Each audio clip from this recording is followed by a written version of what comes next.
The purpose of this video is to introduce compliance professionals to the foundational principles of Bylaw 15, financial aid, as it relates to athletics. A student-athlete may receive scholarships or educational grants and aid administered by the institution.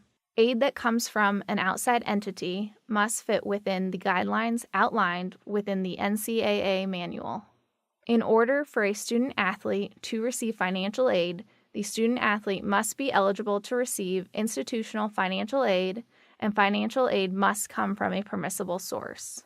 A student-athlete is eligible to receive institutional financial aid during any term provided the student-athlete is an undergraduate or graduate student with eligibility remaining under the 5-year rule, was initially enrolled full-time during the term, is eligible to receive financial aid pursuant to conference and institutional regulations.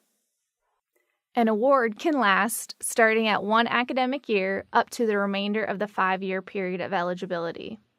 The period of the award begins when a student-athlete receives any benefits as a part of the student's grant and aid on the first day of classes or the first day of practice, whichever is earlier. 1-year grant and aid must be awarded in equal amounts for each term in the academic year. The summer term is a separate award from the regular academic year award. Exceptions to the 1-year period include mid-year enrollment, applicable for student-athletes entering their first full term of attendance at the certifying institution. Student-athlete must meet requirements of the final semester or quarter exception. Graduated during previous academic year, including summer, and will exhaust eligibility during the following fall term. One-time exception. Student-athlete has enrolled full-time at certifying institution for at least one regular academic term, and student-athlete has not previously received athletics aid from the certifying institution. Non-recruited student-athlete. A non-recruited student-athlete may be awarded athletics aid for less than a full academic year. Student-athlete must be enrolled full-time for at least one regular academic term. Eligibility exhausted or medical non-counter. Agreements must specify non-athletically related conditions for renewal. A full grant and aid is financial aid that consists of tuition and fees, room and board, books, and other expenses related to attendance at the institution up to the cost of attendance. Permissible sources of financial aid: institutional financial aid, parents or guardians, financial aid unrelated to athletics, established and continuing program, United States Olympic Committee. The following sources are considered to be institutional aid: scholarships, grants, tuition waivers, employee-dependent tuition benefits, loans, aid from government sources. Teams are separated into 2 categories: head count or equivalency sports. Head count sports are limited by the number of individuals that may be labeled as a counter. Equivalency sports are limited in total number of equivalencies that may be awarded. Equivalency aid is expressed as a fraction. Amount of aid received by the student-athlete as the numerator, full grant and aid as the denominator.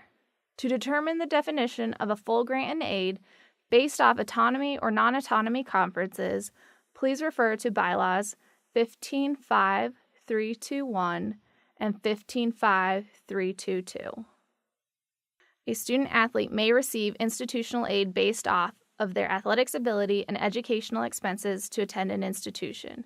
If a student-athlete receives more than the value of cost of attendance, they will not be eligible. Total sum of student-athlete's financial aid may not exceed his or her cost of attendance.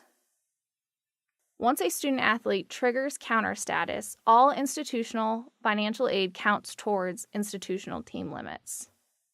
Not only do institutions have to abide by individual limits, each team is limited on the amount of aid that can be awarded to student-athletes.